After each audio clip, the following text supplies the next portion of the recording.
Hey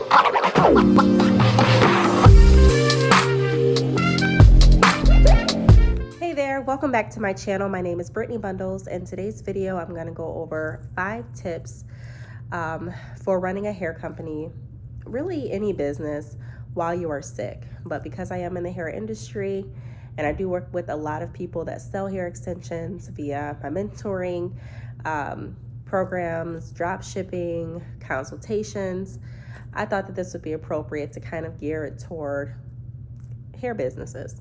So if you do own a hair business or any other business for that matter, and you are wanting to partake in any of the services that I offer, be sure to click the link down below this video.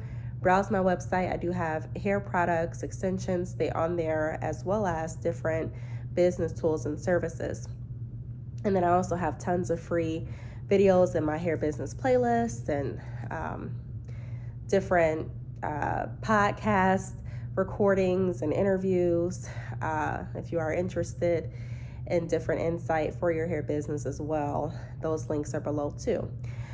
So I am going to go ahead and talk about this topic today because if you've been following my journey on this channel, then you know that I am recovering from COVID and I am pregnant and I'm going through a high-risk pregnancy and I have just not been feeling well. I explained all of that in my last video, as well as included some raw footage. So if you are interested, be sure to check out that video after this. So yeah, I'm gonna be talking about some things that help me continue to run my hair business while I am sick. And like I mentioned a minute ago, these tips can really help for any business industry that you're in, or any industry that your business is in, because the fundamentals are pretty much still the same. So if you are interested, be sure to give this video a big thumbs up. Please make sure that you are subscribed, and let's get right into the video.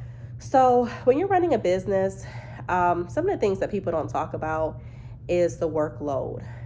When you start to accumulate consistent orders, when you start to accumulate consistent correspondence, people reaching out to you via your business phone, text messages, DMs, emails, comments under videos, it definitely can be a challenge to keep up with everything, to make sure that you're mailing out your orders on time, to make sure that you're packaging your orders so that you can mail them out on time.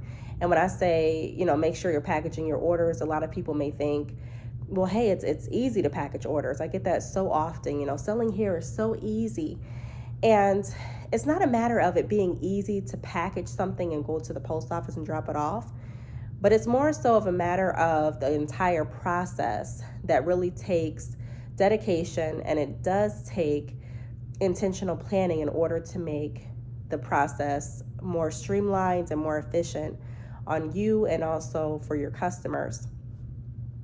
When you are running your business solely and you have the responsibility to not only market, to not only respond back to different inquiries, to not only package and send out hair, to not only make sure that all of the orders are going to the right place, printing out the labels, making sure that you brand the packages before you send them out, making sure that you keep up with tracking, so you have a tracking system. I personally use Shopify. Shopify does mainly all the tracking for me. So if you are interested in an e-commerce platform and you're wondering which one to go with, I strongly recommend Shopify. I have tons of videos on this channel as to why, so I'm not going to really get into it in this video, but there is a link down below for Shopify. So if you are interested, be sure to click the link. There may be a free trial, but you have to click that link to see. My point is, there's a lot that can go into getting to the point in your business where you are conducting and running a full business, where you are working with customers and clients, and you are creating different sales, and you're staying on top of printing out labels and having a consistent schedule as to how you're going to maintain your current life, your everyday life, whether you're, mom, dad, spouse, whether you have another job that you work, maybe you have other, I want to say affiliations, but maybe you have other programs that you're in or different groups that you're in that still require your time. So making sure that you're planning everything is definitely going to help. So the first tip that I have, and then when you're sick, it can kind of throw things out of whack because you're not on your normal schedule sometimes, and you may not feel as well as you did a couple weeks ago in order to get up and package orders, and you may not be able to leave the house. For my specific situation, I was in quarantine, so I couldn't just go out to the post office and I couldn't just mail out packages. So you have to kind of find workarounds. So that brings me to my first tip: be proactive, stay proactive. You have to become creative and figure out different ways to make sure that you can still fulfill your business. Now, thank God, I normally wouldn't say thank God that I didn't get any orders that I needed to mail out like immediately. And so because of the time frame that I have set on my website, I am still able to send out my packages and meet the shipping expectations that I have allotted on my site, especially since I am running a sale. When I'm running a sale, my shipping time frame duration is longer than standard shipping. And that's because when you're offering sales, you may notice that you may get an influx of orders. And so it just makes more sense, in my experience, to extend the shipping time frame just in case when you are offering sales, because you may, like I said, get an influx. People may order a certain texture. You may be out of a certain length. You may have to reorder through your vendor, wait for that hair to get in and still send it. But either way, whatever's happening on the back end, you don't want your customers to have to suffer because of it. And you don't want your customers wondering, where the heck is my package, when you could have communicated that up front. So it is very important to set the right expectation, which we're going to get into. I say that very frequently because it is. Customers don't have to know, again, everything that's going on the back end of your business, but they definitely should be privy to know what's happening with the merchandise that they purchased, as far as when they're going to get it, as far as how long the processing time is, how long the shipping time frame is. I know for me as a customer, I cannot stand when I order something and their website says 3 to 5 business days, and it's like the 7th or 8th business day, and I'm like, where's my package? I have no tracking information. I can't get a hold of anyone via phone or text message or email. And I just, sometimes I just feel like uncertain about the company. Like, did I waste my money? Are they legitimate? Am I going to get my package? And I don't want anyone feeling like that when I'm doing business with them. So that's why I always stress set the right expectation. But the first tip, like I mentioned, in regards to how can you run a business while you're sick, is stay proactive. So if you know that you have a business where you're sending out products and you're sick and you're not able to leave, let's say you're quarantined, or let's say that you just don't feel good. You're not quarantined, you don't have COVID or anything like that, but you just don't feel well. You have to look at different ways as to how you can still get your products out. There are different services, mailing carriers that will come and pick up your packages for you.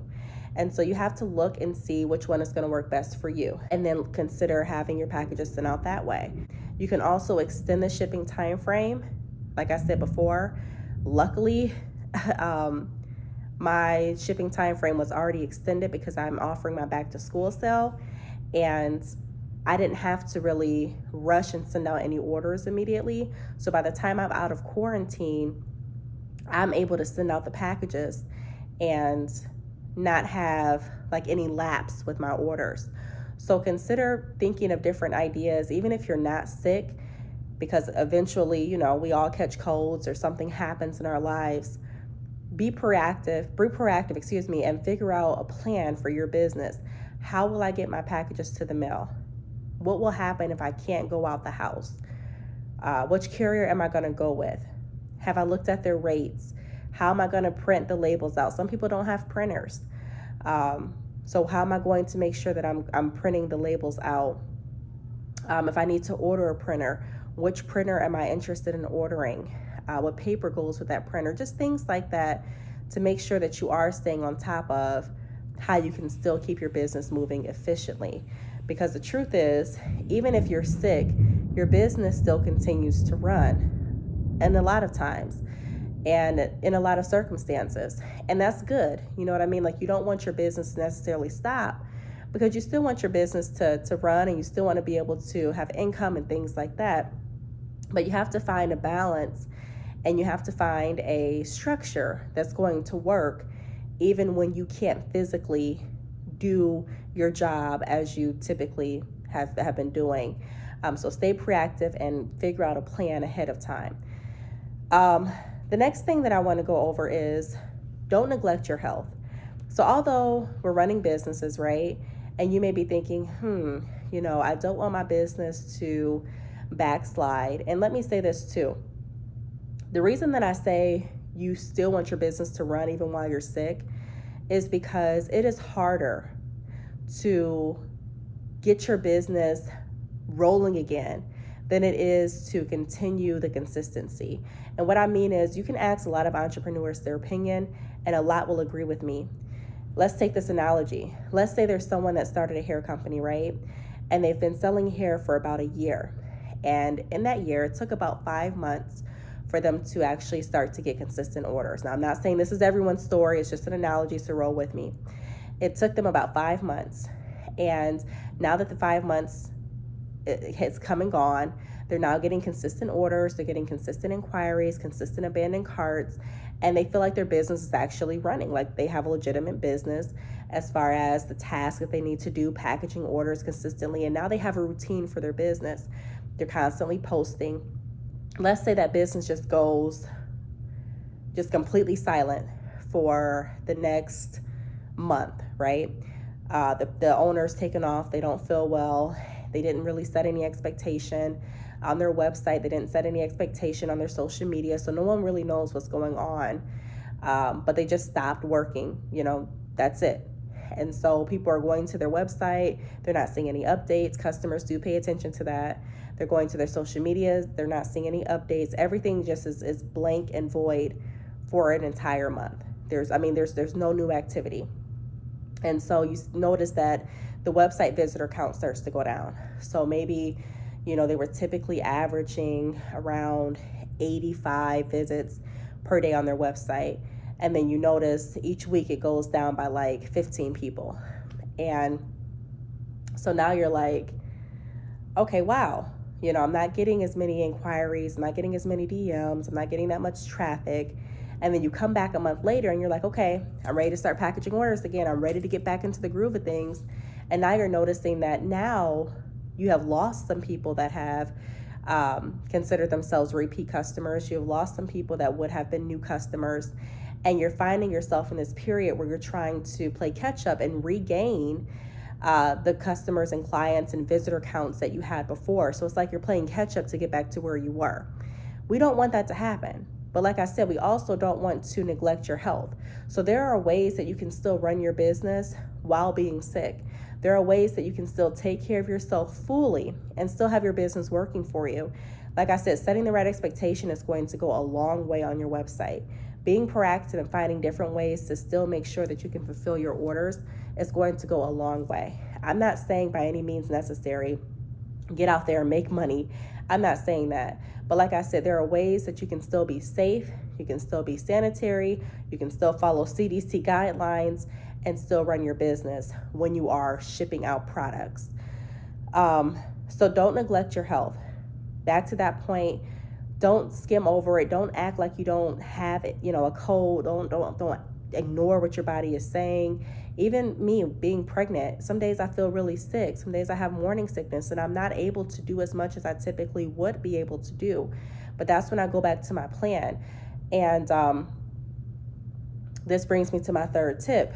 Use your resources and set proper expectations. So I've been talking about setting the proper expectations, but use your resources. As entrepreneurs, sometimes we don't want to ask people for help, and that's completely understandable. You may not trust people to help you with your business. You may not feel like even asking someone to do anything for you because you may feel like they're wanting something in return. And a lot of times people do. But again, it goes to being that proactive, it goes to that proactive stance that I've been talking about. So having conversations with different people and asking, and I'm not saying just random people, but if you are living with your spouse, or if you hire like an assistant to help, on and off, or if you have a really close family member or friend that you really trust, consider asking them, hey, if I ever got sick and I needed you to do this, to mail out these packages. Here's how you would do it. Is this something that you'd be okay with? Are you looking to be compensated? If so, this is what I can do. And sometimes if you're working with a family member or friend, which I've made videos about my stance on that, so that's not necessarily the first option that I'm going to recommend. But sometimes you do have to look in other areas for resources, and you may find that your resource may be in a family member or friend at that specific point of time in your life. And especially to handle like a task such as sending out orders, and that, be it if you don't want to actually have a partner or like a partnership long term with that person. But just having conversations and asking, is this something that you're open to? Is this something that you're able to do? There's been times that my husband has sent out orders for me, and I thoroughly explained to him how to do it. He's able to bring me back the receipts. I'm able to check and make sure everything works out, mapped out correctly, that all the orders went to the right place. I prepackaged the orders first, so I'm able to make sure that the labels are on the right packages and that the hair is packaged correctly and that the right textures get in the right box or in the right bag, depending on if they order standard orders or wholesale. So use your resources. And your resources, again, can look like making sure that you can call. If you don't want to include anyone else in on what you're doing, call your mailing carrier and see what options they have for pickup services. What else? Also, looking at making less trips when you go out. So if you know that you're going to go out to, the grocery store, and you're like, okay, this is going to be my one trip for the week. And of course, you're not supposed to be quarantined or anything like that. You're free to leave without putting any others in danger. Then take that opportunity to go ahead and go to the post office and mail out things. And then also for the other portion of your business, because mailing out orders, a lot of times it comes from what we do on the back end. People are going to place orders based on, your advertising and based on the relationships that you build with them. So still having a plan and a routine as to how you're going to market. So you can set up pre-scheduled newsletters and still go ahead and run your sales. You can schedule pre-scheduled posts on your business Facebook.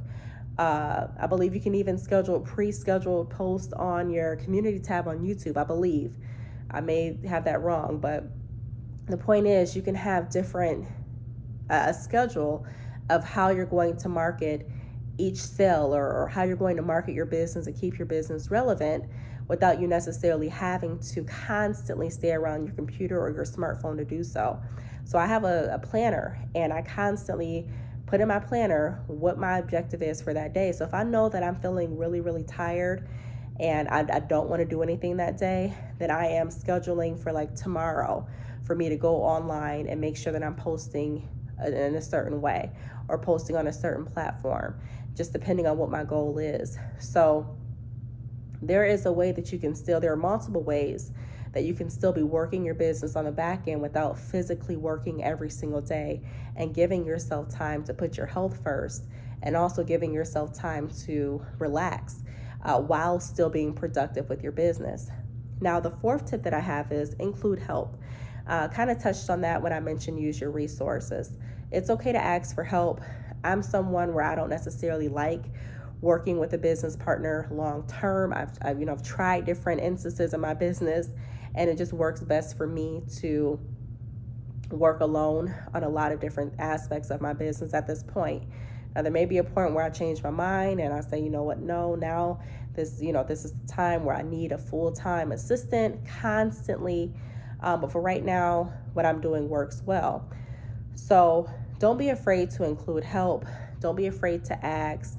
A lot of times, you may need help. And even if you don't need help with your business, if you're asking for someone to help with other things that can alleviate your time and that can free up your time and give you more, give you more space to actually run your business and not have to worry about so much, that is going to be beneficial. I know there were times that I've been sick running my hair business, and I've asked my mom, hey, do you mind watching the kids for the night, just so that I can recuperate, just so that I can rest, just so that I can focus on getting some work done. And then at the same token, they're enjoying time with Granny and you're being able to have some alone time, some you time, and work on your business. And I was the kind of person where I felt guilty if I asked anyone to watch my kids. So a lot of times I didn't have people to watch my kids, and I would also be the one kind of complaining, like, man, I never get a break, you know what I mean? So I've learned over the years that closed mouths a lot of times don't get fed. If you are needing a break, more than likely there may be someone that you trust, I hope, that will be willing to help, if not with your business, then with something in your personal life, so that it can free up time for you to be able to focus on different aspects of your life. And then the last tip that I have in regards to how can you run a business while sick is have avenues that will continue to generate money while you're not actively working. So I've talked about this in some other videos in regards to passive income and in regards to just making sure that you have multiple streams of income in general. For me, like I've mentioned in other videos, it's not an option for me to say, well, hopefully this business makes money or not. I need to generate income through my businesses. And so at this point, and like I said, it takes time to get to that point. I'm not saying that when you just start a business, you're going to automatically receive income how you want to or how you had hoped to. But the longer you stay in business, the more clientele you build up, the more repeat clients, the more advertising you do, the longer that you've stayed around and people can verify that you're a legitimate company, the higher chance you have of receiving consistent orders. And so I want to make sure that even if I'm not getting consistent orders, because in business, even if you're doing all of the things that I mentioned, and you've been in business a while, and you have customers that are buying repeat, you still may have a month or a couple months or even a year where you're not generating as much as you anticipated. And so you still want to make sure that you can upkeep your bills, and you still want to make sure that you have enough money to eat, and you still want to make sure that you have enough money to buy clothes, and you still want to make sure that you have enough money to fund your lifestyle, basically. So it's always wise, in my opinion, to figure out what you can do to generate income even when you're not selling a product. So although this was geared to like hair companies where you're selling a product, I've made multiple videos on this channel as to why it's important to not solely rely just on your hair products. Look at other ways to make money, and you can incorporate that in your business as well. If you want to create a YouTube channel and you're showcasing how you package hair, that can help someone, and that can also help you drive income. If you want to create a podcast and monetize your podcast, that can also help generate income. If you want to create different services that are in the same industry as what you're selling, so like if you want to offer different services as far as helping people create websites for their hair businesses, or helping people create different pages for content for the pages on their website, that can be a service that you offer. I mean, you have to just think about ideas and become creative. There's so many ways that you can monetize your talents. Even if you want to write an ebook, that is a great way to make money. I've talked about this in some other videos. One of the easiest ways to be able to market is to market yourself. Even if you are like, no, I just want to market my hair company, I completely understand where you're coming from. But when it gets time to branch out and have multiple streams of income and do more than sell hair, and I'm not saying that you have to necessarily do more than sell hair, but I'm saying it's a good idea to do more than just any one thing. Multiple streams is key. So when it comes time to add your other stream, people are going to tend to purchase with people that they feel comfortable with, whom they know, faces that are familiar.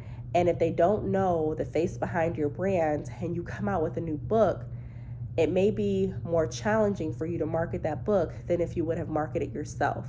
For example, if I know a hair care company, and I know a person, and this hair care company comes out with another book. Now I may go ahead and purchase the book if I really, really enjoy the hair company.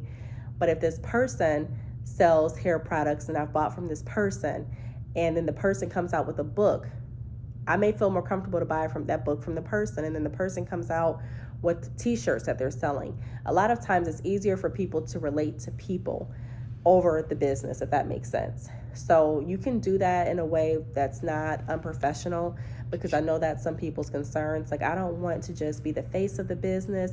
I want my brand to sell itself, and that's great. But like I said, when it comes time to add another product or add another service, it always works better, in my opinion. I don't want to say always, but a lot of times I can see the benefits in my journey, as well as other entrepreneurs that I work with, when they have marketed it themselves. It's just like on YouTube. Have you seen different content creators that some have, really large platforms, and they'll come out with something and they'll get a sale that same night, versus someone else that doesn't have a platform. They come out with a product that's very similar and they don't get any sales.